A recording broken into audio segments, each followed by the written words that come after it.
പ്രവാസികളുടെ തിരിച്ചറിയൽ കാർഡുകളുടെ കാലാവധി അവരുടെ താമസരേഖയുടെ കാലാവധിയുമായി നേരിട്ട് ബന്ധിപ്പിക്കണമെന്ന പുതിയ നിയമ ഭേദഗതിക്ക് ബഹ്റൈൻ പാർലമെന്റിൽ അംഗീകാരം.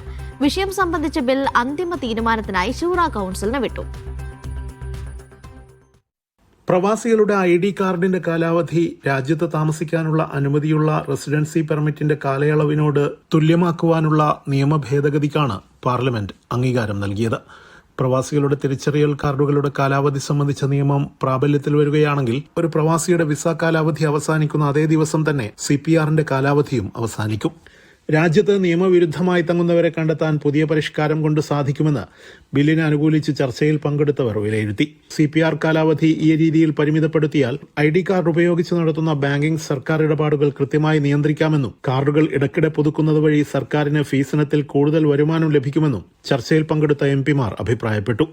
ഈ വിഷയത്തിലുള്ള അന്തിമ തീരുമാനം ശൂറ കൌൺസിൽ അംഗീകാരത്തിന് വിധേയമായിരിക്കും.